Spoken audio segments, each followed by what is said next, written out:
The son of strict parents, Jamie hadn't even visited the clubs that Your Love was being played in.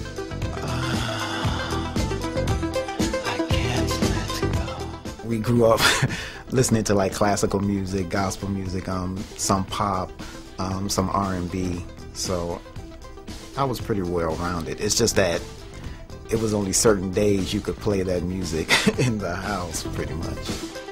I was in a relationship with a young lady by the name of Lisa Harris, and we were pretty serious. And it was the first relationship that I had that I felt was really real for me. I was always waiting, looking for that one individual person to feel like I have a connection with. And when I met her, it just happened. I kind of like, and when I talk to her still, because we still talk, I tell her if it wasn't for her, these songs wouldn't have been written. When your body is next to me, I begin to sweat. When you touch, I lose control. Now you know what's next. Fantasizing all the time of your body next to mine. I sent this tape to every company in New York, and they turned it down. This is not what we're looking for. We're not into this. So I was like, fine. But his tape was huge in the clubs. Well, I need your love. I need your love. I need your love. Your Love was the year zero in the evolution of house music. I need your touch. Don't make me wait for your love. Listen to it, man. It's just, it's a brilliant track. You know, you take a hit nowadays and you ask somebody what was so good about it. They can't really tell you. Oh, this hook, the hook, oh, you know, oh, the bass line, all that. But you know, a great song is a great song. And that Jamie did some great songs, like 3 or 4 in a row, and they went all over the city, but they just weren't out on record.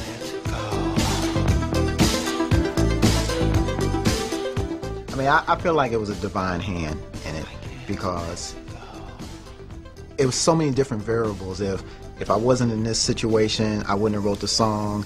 I wasn't going to ever take the tapes to Frankie, so my friend had to do it. If he never would have did it, you know, none of this would be how it is now. I wouldn't even be sitting here talking to you right now. So it's a divine situation for me.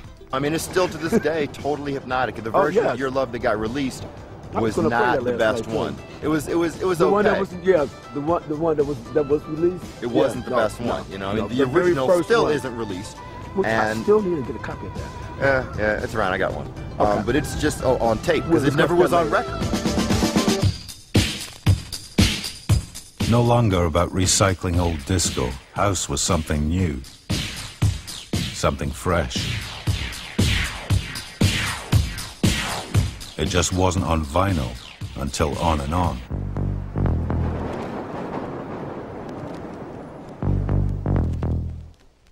Jesse Saunders, On and On. The very first house record. To this day, I've had people offer me $1,000 for this, if not more.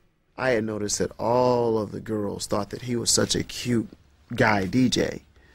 And he said he was singing, so I thought I'd put him in front. You know, I thought that, you know, okay, you have a band, you got a cute guy up front, you know, heartthrob for the girls, you got the musicians taking care of business behind the scenes. So Vince, you know, Vince is the type of person, he's just Mr. Information. He just goes, oh, we do this, and my father has a record label, and Dad does this, and the pressing plan is here, and this is how you do the label, and this is what you do this, and blah, blah, blah. And I'm sitting there like, okay, And we didn't know what we were making.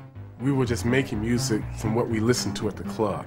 Everything was 4 on the floor, so that's what we started making, you know. I recorded like the drums here and the bass and put like overdubs of the keys, all kinds of effects, he sent stuff on there. And then Vince and I, you know, did like this corny little rap.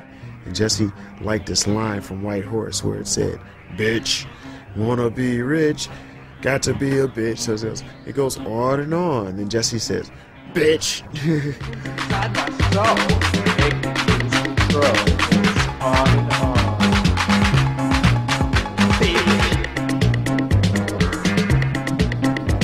Just clap to the beat. Jesse thinks it's me. It's on and on. Jesse and Vince got their tune into the clubs and onto the radio. By the time they turned up at imports, etc., On and On was a must-have record. And they're like, where'd you get this record? They're like, we made it. It was us. We did it. We did this record. And the guy said, really, what do you mean? I'm like, well, we made the record. It's our record. It's on our record company. See, that's my handwriting on the label. Vince wrote this. This was just a blank cover. He hand wrote this himself. He goes, how many you got? I'm like, you might want to think about it, because I got 1,000 of them in my car. How many do you want? And he says, I'll take them all. How much do you want for them? And I very quickly thought to myself, okay, it costs us $1 to make the records. And I want to get $2 at least, because then I'll make 50 cents and Jesse will make 50 cents and we'll be cool. I said $4, figuring the guy would want to negotiate me down. He said, okay. And he wrote me a check for $4,000. Jesse and I walked out of the store, got in the car, and screamed. And we were selling 20 and 30,000 records just in Chicago. I was maybe 17, 18 years old driving a Corvette, you know, and flying to New York and doing all this stuff that, you know, up until that point was all just, you know, pipe dreams to me. It didn't sound like much, but On and On was the spark that triggered the Chicago house boom. That was the single most important record to me of the 20th century, because it let the non-musician know that he could make music. Everybody thought when they first heard the record was, gee, I can do better than that, and why don't I give it a shot?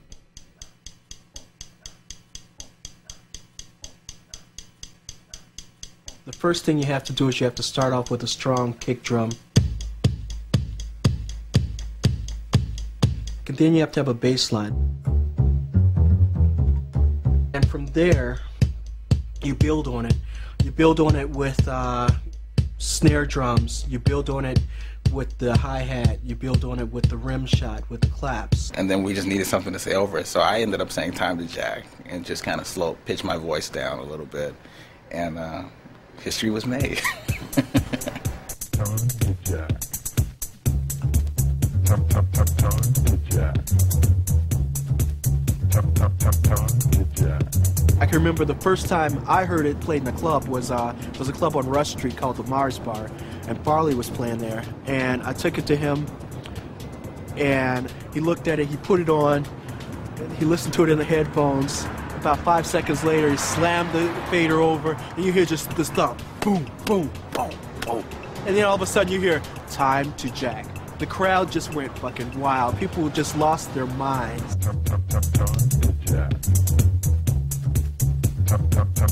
By 1985, every kid in Chicago with a drum machine was making house. For a time, Chicago house just took over. You couldn't go to a club and just not hear our music, and it was a great moment.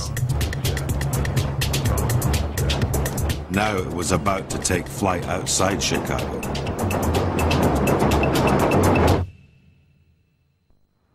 They didn't know how to play their instruments. Most of them weren't even musicians. They came along with the music media, with the electronic revolution. They learned how to beat out simple rhythms on the drum machines that nobody knew about. And they learned how to use sequencers when sequencers were strange toys. They were innovators, pioneers. It was just a special time.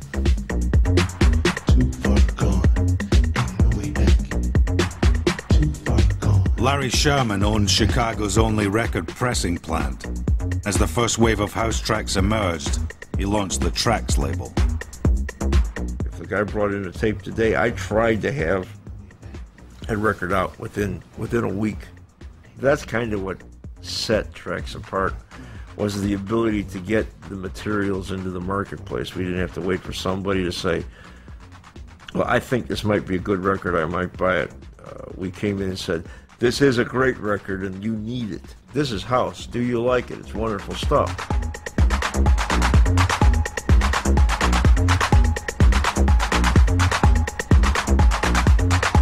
Early releases like Adonis's No